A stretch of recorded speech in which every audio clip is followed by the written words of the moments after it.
questionne beaucoup sur les ressources disponibles pour les jeunes avec des problèmes de consommation et de problèmes de santé mentale aussi. Oui, les deux ensemble, c'est compliqué à gérer, à traiter, à aider, justement. Plusieurs organismes en santé mentale estiment que, faute de financement, d'autres patients potentiellement dangereux ou violents pourraient être laissés pour compte dans le système, échappés littéralement. Certains craignent malheureusement qu'il y ait d'autres cas violents. On dénonce un manque de ressources et l'Association des groupes d'intervention en défense des droits en santé mentale du Québec affirme même que le système psychiatrique ne marche pas. Doris Provencher est directrice de cette association. Bonjour, Mme Provencher. Bonjour, M. Potier. Quand vous dites que ça ne fonctionne pas, à quoi vous pensez exactement? Ben écoutez, à quoi je pense, c'est que en principe, M. Gingras, il devait avoir un suivi, il y avait une médication, il y avait même une ordonnance de traitement qui devait l'obliger donc à prendre un traitement et donc ça n'a pas marché puisque malheureusement est arrivée cette terrible tragédie. On a l'impression qu'il y a comme un trou dans le système entre la personne qui reçoit des soins très pertinent quand elle est en institution et sa remise en liberté ou le manque de suivi du côté des autorités. Où est-ce que ça brise? Ben, écoutez, c'est effectivement que la psychiatrie, que l'institution, bon, c'est une chose, ça a son rôle, mais ça peut pas tout faire.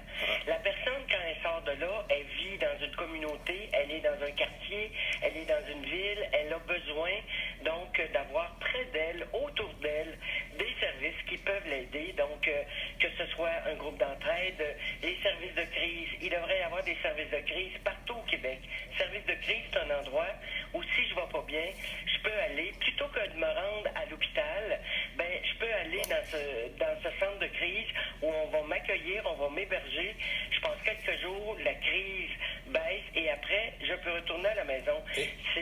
Oui. Non, mais ces centres-là, il nous en manque combien pour que ce soit efficace? Écoutez, le nombre exact, je ne pourrais pas vous dire, mais je sais, il y en a quelques-uns à Montréal, il y en a dans certaines régions du Québec, mais il y a beaucoup de régions qui n'en ont pas. Donc, la seule réponse pour les personnes qui vont pas bien, c'est l'hôpital. Puis vous savez, quand les gens qui connaissent le milieu psychiatrique et l'hôpital, c'est la dernière place où ils veulent aller.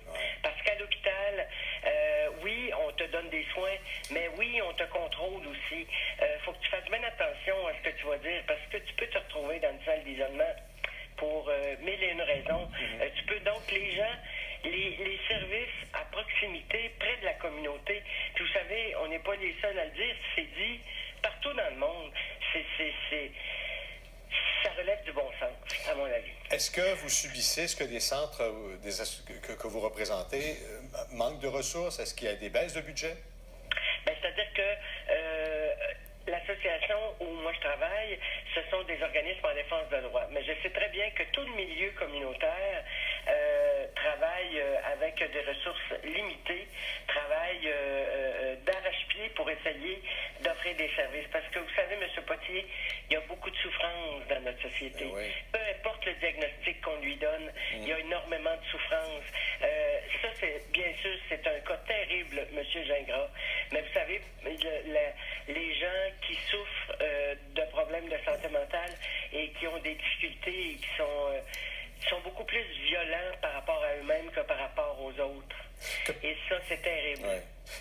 Et quand ça se complique en plus par la prise de stupéfiants, ça fait effectivement. C'est encore plus Puis difficile. aussi, je voudrais juste peut-être, si je peux, un petit mot par rapport aux médicaments. Oui, ça aide, bien évidemment, les médicaments. Mais il ne faut pas croire que ça règle tout. C'est un outil parmi tant d'autres. Et bien souvent, pourquoi les gens arrêtent? C'est pas juste parce qu'ils reconnaissent pas qu'ils ont un problème. C'est parce que les effets secondaires que certains médicaments font sur les gens sont épouvantables.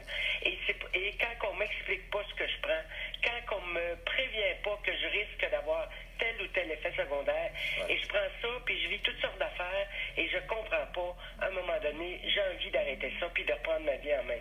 Ce qu'il ne faut jamais faire. Non. Jamais. Merci de nous avoir expliqué ça ce matin, Mme Provencher. C'est moi qui vous remercie. Bonne journée. Merci. Bonne journée. Beaucoup d'encadrement et de chemin à faire. Hein?